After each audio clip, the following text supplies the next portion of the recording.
Halo sahabat Semanggi, kembali lagi dengan kami dari PT Solusi Kartu Indonesia, Divisi FAT. Pertama-tama saya akan memperkenalkan diri, nama saya Febri Ardiansa, dengan rekan saya. Nama saya Friska Yuanita. Dan nama saya Farida Lismawati. Ya, pada hari ini kita akan membedah buku dari program Semanggi University yang dimana buku tersebut berjudul Atomic Habit. Jadi Atomic Habit ini merupakan salah satu buku dari New York Times bestsellernya.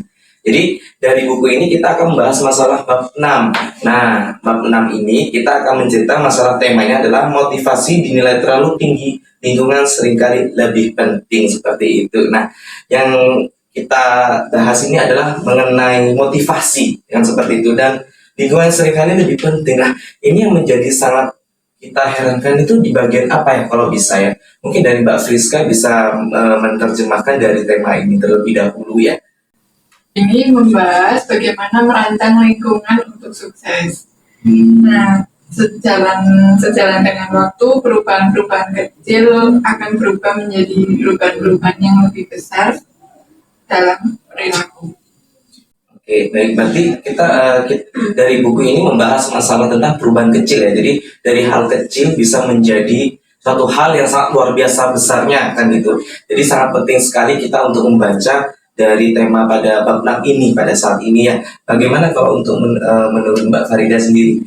Oke, kalau dari setelah saya baca dari buku ini ya, jadi setiap kebiasaan itu dimulai dengan petunjuk, dan kita mungkin lebih melihat petunjuk yang menonjol. Misalkan nih kita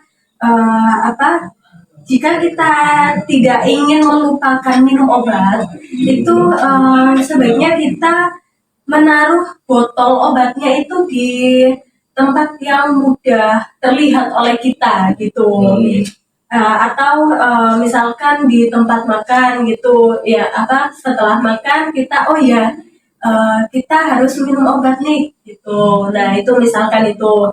Terus ada lagi contohnya kalau misal kita membeli buah apel gitu. Nah kalau kita menyimpannya di dalam kulkas atau lagi di bawah sendiri ya, yang tidak terlihat oleh mata, itu 3 hari kemudian, 4 hari kemudian kita ingat kalau kita kita kan saya kan ada membeli buah gitu. Nah ternyata saya cek buahnya sudah agak membusuk gitu karena kelamaan. Nah karena kita simpannya di tempat yang jarang terlihat, itu sih. Oke. Berarti dari Mbak Farida ini kita melihat nih ada suatu perilaku atau behavior lingkungan ketika kita melihat kita melakukan kebiasaan minuman, ternyata kita sadar bahwa buah tersebut adalah buah yang masih belum pantas untuk kita makan ya. Oke, saya tambahkan lagi semangat sahabat Semanggi. Di dalam buku ini itu ada beberapa pakar yang mengatakan, pakar psikologi, yaitu dari Kurt Lewin di tahun 1936, di mana Kurt Lewin ini menjelaskan adanya lingkungan, environment, dan behaviors tentang perilaku. Nah, di sini dijelaskan bahwa yang menjadi pertanyaan dasar itu adalah suatu perilaku behavior dari suatu konsumen ataupun suatu pembeli, ya kan, dengan lingkungan adalah seorang orang yang ada di sekitarnya. Nah, tidak lama kemudian di tahun 1952 itu ada lagi pendapat dari Hawthorne Stern menguraikan beberapa fenomenal. Salah satunya adalah suatu pelanggan yang masuk dalam toko. Nah, terutama pelanggan tersebut akan melihat apa yang akan dia lihat pertama, ya kan? Yang akan dilihat pertama ketika dia sangat mengesankan, maka perilaku seseorang itu akan tertarik untuk membelinya. Nah, ini salah satu teknik marketingnya juga ada ya. Jadi di dalam suatu lingkungan, hal kecil penempatan pada suatu penempatan barang ketika itu kelihatan benar, ketika ada pelanggan untuk masuk dan melihat pertama, itu akan menimbulkan rasa tertarik ingin beli. Nah, itu para pakar-pakar di tahun 1950-an mengatakan seperti itu dalam buku ini. Nah, oke, kita lanjut untuk beberapa bagaimana sih caranya kita untuk bisa sukses seperti yang dikatakan oleh para pakar. Jadi kita itu harus merancang lingkungan untuk sukses. Nah, untuk kita pribadi ataupun dalam buku ini, bagaimana sih menurut Mbak Friska untuk merancang lingkungan itu menjadi lebih sukses?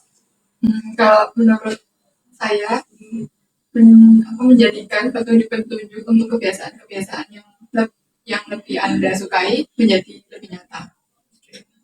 Oh, jadi suatu perilaku ya. Jadi kita kembali membahas masalah tentang penempatan dan juga suatu perilaku ya, kebiasaan-kebiasaan kita. Oke, untuk Mbak Farida sendiri bagaimana?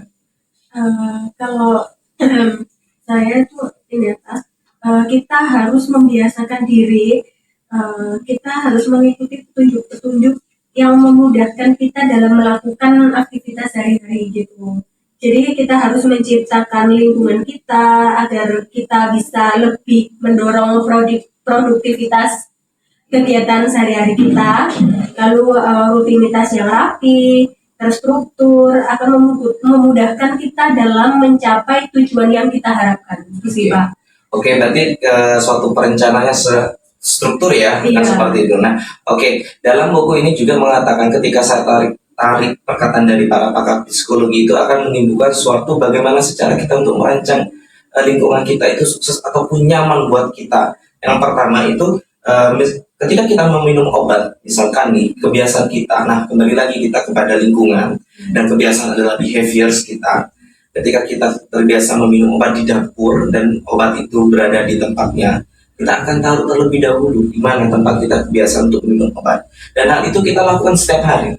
Nah, kebiasaan-kebiasaan seperti itu akan mendoktrin kita sendiri bahwa perilaku dan lingkungan itu menjadi sangkut paut ketika kita melaksanakan suatu kegiatan seperti itu.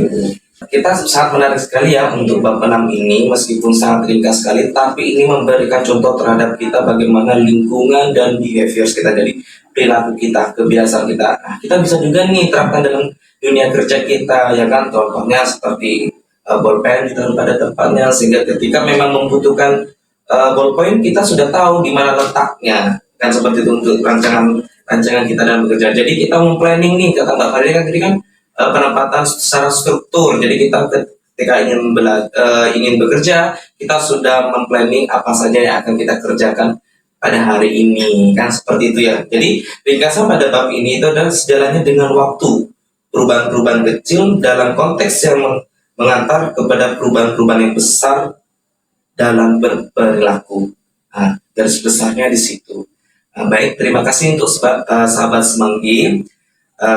Pada hari ini kami sudah membahas masalah tentang bab 6, di mana bab 6 ini kita sudah jelaskan bahwa motivasi dinilai lebih tinggi, sedangkan lingkungan seringkali lebih penting. Maka di lingkungan kita melihat penting juga, dan memotivasi diri adalah kebiasaan perilaku kita. Nah, disitulah salah satu kuncinya. Jangan lupa kita harus melihat hal-hal kecil untuk bisa menjadi hal-hal yang sangat besar, tapi bersifat positif. Terima kasih. Dan